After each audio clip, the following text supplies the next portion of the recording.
All right, welcome back everyone, Twisted ADV channel. My name's Chris and today we're going to do a quick installation video of a switch. It's time that I added a little bit more capability to the Jeep inside so I can turn on all the fancy lights and make all the other installations of additional lighting or power accessories a little easier. I didn't go with the famous Spod, spend 600 bucks. I was a little bit on the budget, so for all of you who are looking for a budget-friendly Spod alternative, I'd like to, point you in the direction of maybe S-Tech.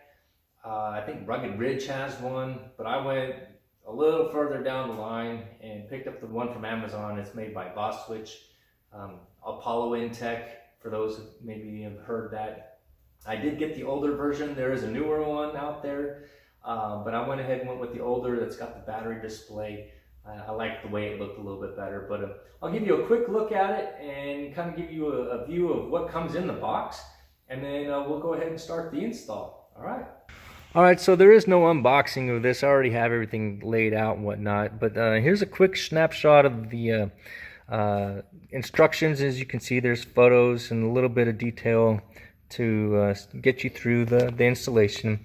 It did come with some zip ties and some little electrical connectors and the fuse, and then the switch system itself. 6 switches, unidentified, blue lighting. This one you could have the chance to order in green or red, but I chose blue. And then in the middle there is the voltmeter for the battery.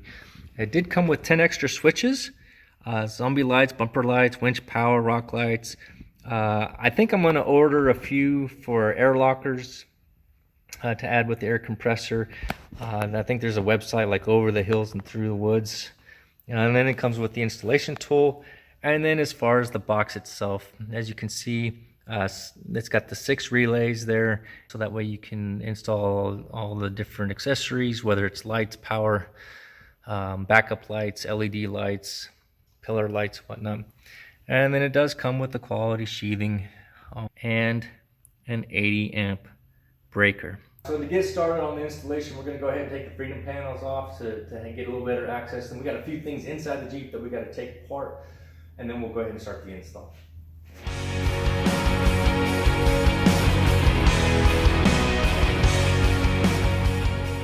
All right, so now that we got our freedom panels off, we can go ahead and start to do the removal of the grab bars, the sun visors, and then we can start to loosen the plastic clips on the column here and over here on the A pillar.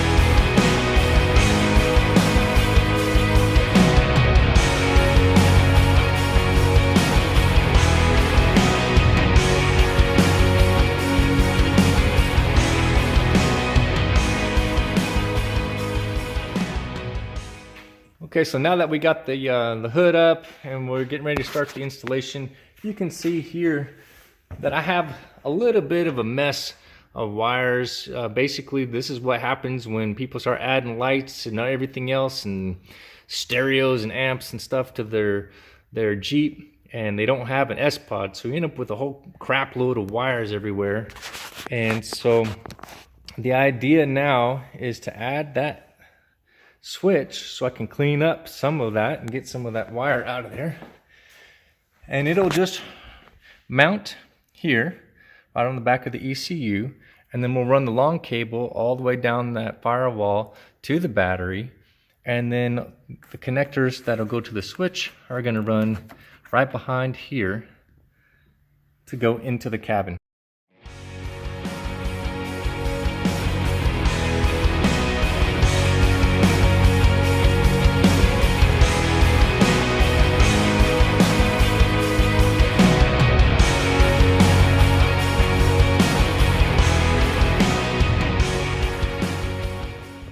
Alright, so now that we got the box in, we're gonna go ahead and start running the wire into the compartment. So I just took some standard electrical tape, wrapped around that connector, around some of the wire that was already running through that hole down there, and I'm gonna use it to pull the rest of that wire in through the hole, and it actually comes through along the side speaker and just came through.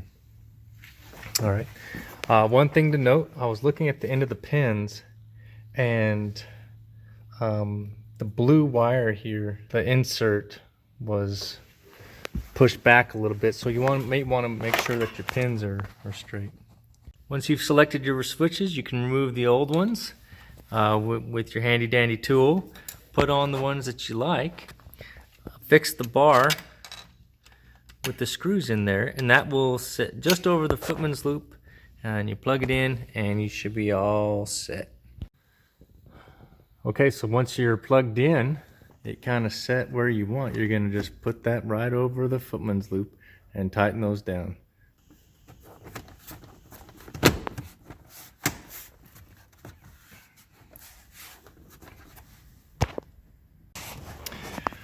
Okay, so once you finish connecting your breaker to the firewall here, and then you run your red lead, run it over here to your positive, and I did the ground on the other side of there by the box.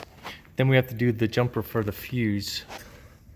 Once you've identified M6, you look over at your panel. M6 is down here in the corner, so then we're looking for the 20 amp fuse, and it's right here. You do have some tweezers right that are here for your fuse puller.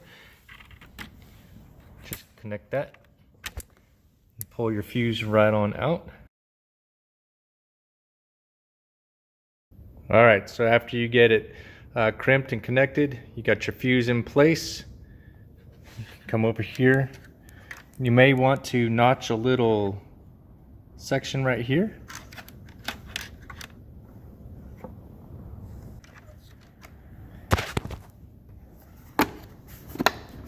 There you go. All right, so moment of truth. We will go ahead and reset the breaker.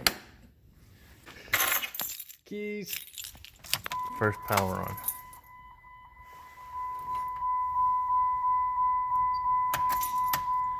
Key off. Key on. The ridge lights here, they run the wires and they come straight through here, and then tied them up to where both sides are all on one lead, and then just ran the wire alongside here up through the channel and connected it to switch 1.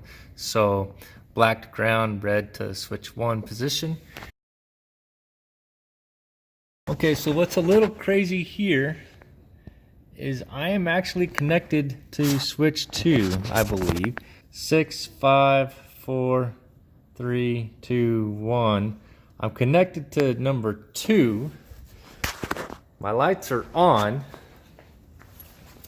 But if you come up here on the switch, it's switch 1 is the actual one that's on. And you can see over there the light is turning on and off.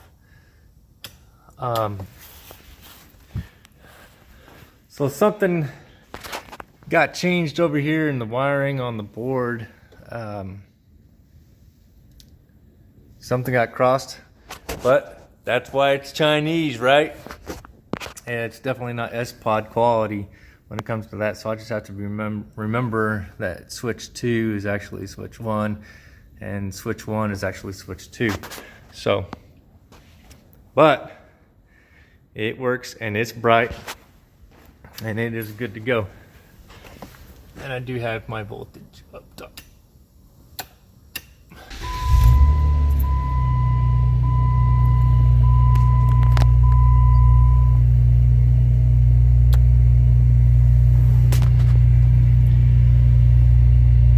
Can you say zombie lights?